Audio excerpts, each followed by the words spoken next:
একদম আমার বক্তব্য শেষ পর্যায়ে চলে এসেছি। যারা ভবিষ্যৎ সহকর্মী আছেন, আমি তাদের উদ্দেশ্যে বলতে চাই কবি শামসুল হকের ভাষায়, মানুষ এমন তয় একবার পাইবার পর নিতান্ত মাটির মনে হয় তার সোনার মোহর। এই যে সোনার মোহরটা আমরা হাতে পেয়েছি, এটা যেন কখনো আমাদের কাছে মাটির না হয়ে যায়।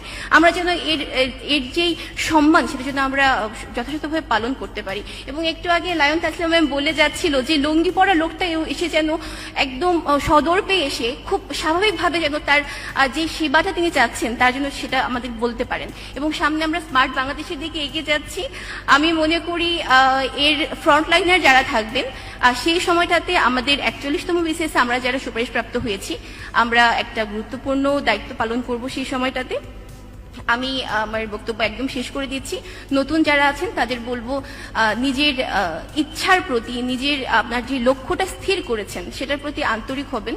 আমি একটা ব্যাপার স্কিপ করে গিয়েছি। আমার যেদিন প্রিলির রেজাল্ট বের হয়েছিল, সেদিন অবশ্যই একটা খুশির দিন ছিল আমার জীবনে, সবচেয়ে খুশির দিন আমি বলবো, কেননা বিসিএসসি ছিল আমার জীবনের একমাত্র স্বপ্ন। সেই দিনটাতে কিন্তু আমি আমার বাবাকে হারিয়েছি। আমার বাবা সেদিন এই দুনিয়া ছেড়ে চলে গেছেন, আল্লাহ তাকে জান্নাত নসিব করুন। তো আমার মাও তখন অসুস্থ ছিলেন সেই কোভিডের সময়টাতে, 2021 সালের 1 আগস্ট কথা বলছি আমি আমার মাকে না জানিয়ে কিন্তু বাসা থেকে চলে এসেছিলাম, কারণ আমার মনে হয়েছিল আমি আমার বাবাকে কথা দিয়েছি আমাকে বিসিএস ক্যাডার হতেই হবে। অ্যাটলিস্ট আমার দিক থেকে সর্বোচ্চ চেষ্টাটা আমাকে করতে হবে, বাকিটা আমার সৃষ্টিকর্তা আমার জন্য যা ফয়সালা করে রেখেছেন তাই হবে। তো আমার পড়তে বসলে সেই সময়টাতে একজন বাবা হারানো সন্তানের কি কষ্ট তারা অবশ্যই বুঝতে পারবেন যারা এই অবস্থা পার করে এসেছেন।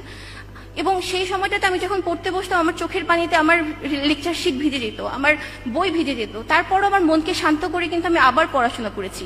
আমি একটা কন্টিনিউয়াস চাকরির পাশাপাশি, আমি যেহেতু বলেছি যে আমি টেলিভিশনে উপস্থাপনা করি, আমার শুক্র শনিবার শুটিং থাকে, সারা সপ্তাহ চাকরি থাকে, তার পাশাপাশি কিন্তু আমি বিসিএসটা করে গিয়েছি, যদিও বিসিএসটাই আমার মেইন গোল ছিল।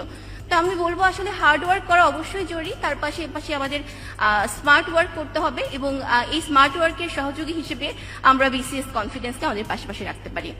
আপনাদের সবাইকে অনেক ধন্যবাদ জানিয়ে আমি শেষ করছি। সবার শেষে স্রষ্টার উদ্দেশ্যে বলতে চাই, তোমার পতাকা জারি দাও, বহিবার শক্তি তারে দাও। সবাইকে অনেক ধন্যবাদ, শেষ করছি। আল্লাহ হাফেজ।